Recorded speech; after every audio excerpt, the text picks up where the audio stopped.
Good morning বন্ধুরা, কেমন আছো তোমরা সবাই? আমার জন্য নতুন একটা ব্লগে তোমাদের জানাই অনেক অনেক স্বাগত। আজ হলো মঙ্গলবার আর এখন বাজে হলো ওই সকাল প্রায় ধরুন 9টা। এই যে আমি আর মিঠুন চলে এসেছি, বসে আছি প্যাথোলজিতে, ব্লাড দেওয়ার জন্য এসেছি। তো ওদের কিছু ফর্মালিটিস আছে, ওগুলি কমপ্লিট করে তারপর ব্লাডটা নেওয়া হবে, তাই অপেক্ষা করছি বসে।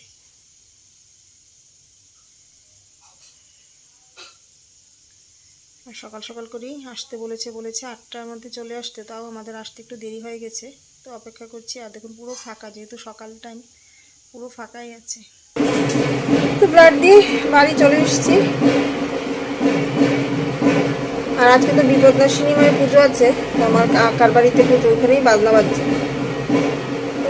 আজকের মধ্যে মঙ্গলবার, নিরামিষ রান্না করবো। কি রান্না করবো সেটা গতকালকেই ভেবে রেখেছি। পনির এনে দিয়েছে, আলু পটল পনিরের তরকারি করব, আর দেখি একটু কুমড়ো আলু ভাজা করবো, বাস এইটুকুই। আর আসার সময়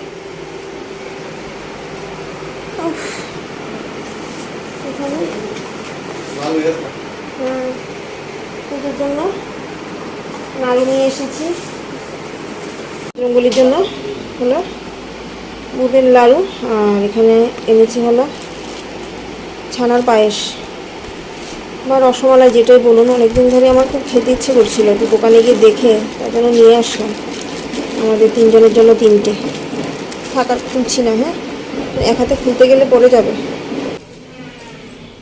রান্নাবান্না কমপ্লিট হয়ে গেছে। এখানে কুমড়ো আলু ভাজা করেছি, সেখানে আছে ভাত, আর মিঠুন খেয়ে বেরিয়েও গেছে। অনেকটা বেলা হয়ে গেছে, 1টা বাজে। আর এই যে দেখুন, এখানে আলু পটল পনিরের পাতলা পাতলা ঝোল করেছি। বিশেষ কোনো মশলাপাতি দেইনি, জাস্ট কাঁচা লঙ্কা চেরা, জিরে ধনে গুঁড়ো একটু দিয়েছি, আর কাসুরি মেথি দিয়ে নামিয়ে নিলাম।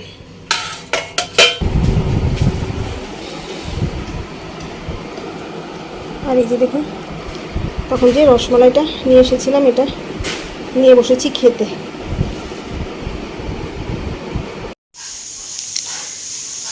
Good morning. আজকে হলো নেক্সট ডে, মানে আজকে হলো বুধবার। আর ওই ধরুন প্রায় 10টা বাজে হবে। মিঠুন সকাল সকাল বাজারে গেছিলো, নিয়ে এসেছিলো মাছ। ঘরে রান্নাবান্না করার কিছু ছিল না, মাছ সবজি কিছুই নেই, তাই ও সকাল সকাল গিয়ে একটু মাছ এনে দিয়েছে। এনেছে হলো কুচো চিংড়ি, আর এখানে গুলায় মাছ, আর এনেছে হলো কাচকি গুঁড়ো মাছ। তার মধ্যে গুলায় মাছটা খুব একটা ভালো না, একটু নরম, তো ভাবছি গুলায় মাছ ভাজা করব। তো মিঠুনের জন্য ভাজা করে নিচ্ছি, কারণ ও আবার বেরোবে, স্নান দান করে পুজো টুজো দিয়ে চলে এসছে। মাছ কাটতে কাটতে আমার দেরি হয়ে গেছে। তো এই যে শুধুমাত্র মাছ ভাজা দিয়ে পেঁয়াজ কাঁচা লঙ্কা দিয়ে ওকে ভাত দিয়ে দিলাম। আর এটা গতকালকে বাসি ভাত, ভাতও বসাতে পারিনি। আর চিংড়ি মাছটাকে একেবারে ভেজে তারপর রেখে দেবো, জাস্ট একটু নুন দিয়ে নেড়ে চেড়ে নামিয়ে রাখবো। আর চিংড়ি মাছের লেজা মাথাগুলো রাত্রিবেলা অবসর টাইমে বসে বেছে রাখবো, ভেজে বাছলে পরে সুবিধা হয়। তো বললামই আজকে আর কোনো কিছু রান্না করব না, আমাদের মা মেয়ের জন্য এখানে মাছ ভাজা করছি। আর গতকালকের একটুখানি পনির পটলের তরকারি আছে, ওইটা দিয়ে আমাদের মা মেয়ের হয়ে যাবে দুপুরবেলা।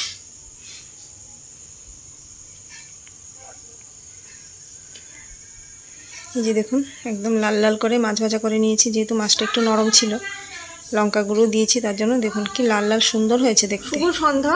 আজকে হলো শুক্রবার, ঠিক আছে। মঙ্গলবার দিন শুরু করেছিলাম, বুধবার দিন একটুখানি কন্টিনিউ করেছি, তারপর আর কন্টিনিউ করা হয়নি, ভিডিওটাকে শেষও করা হয়নি। গতকালকে আর ভিডিওটাকে কন্টিনিউ করা হয়নি বা করতে পারিনি, যেটাই বলে।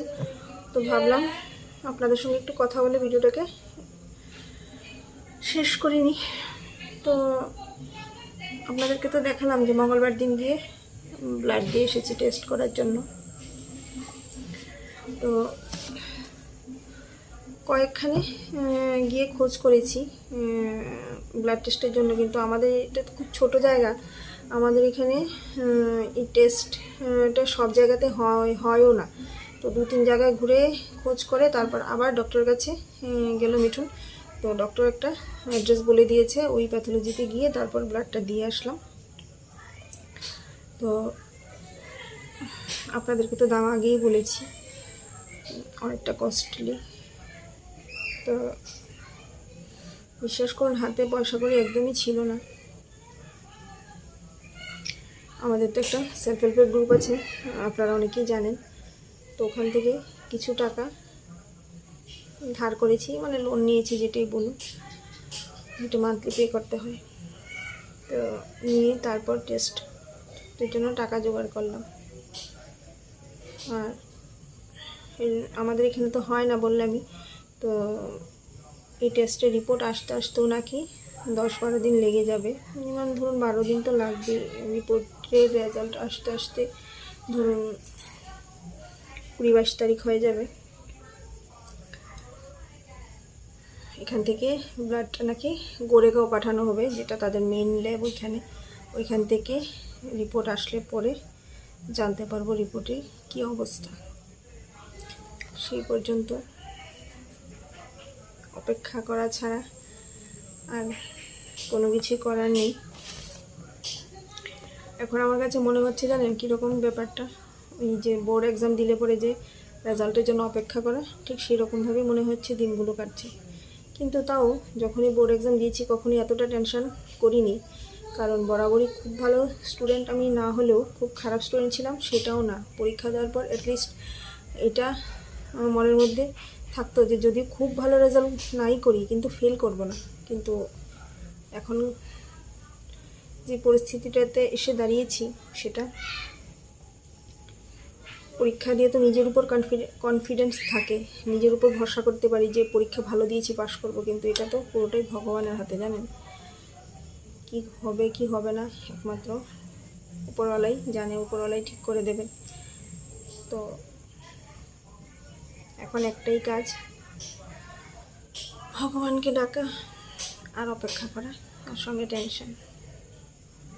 আপনারা তো অনেকেই জানেন যে আমার হাই বিপিরও প্রবলেম, মানে সবাই বলছে টেনশন করো না না হলে আবার বিপি বেড়ে যাবে, তখন আরও অন্য একটা সমস্যা তৈরি হবে।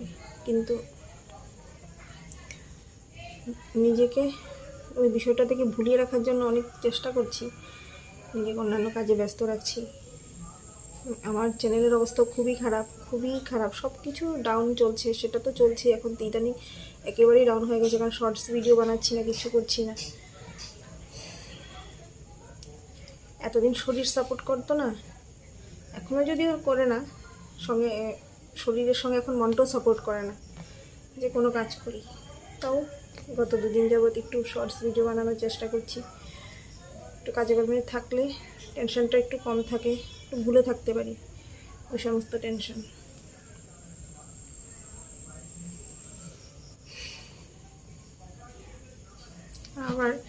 আর কালকে আমাদের এখানে আবারও বিপদনাশিনী মায়ের পুজো আছে, মানে আষাঢ় মাসে 2টো পুজোর ডেট হয়, একটা 9 তারিখ হয়েছে, একটা 13 তারিখ।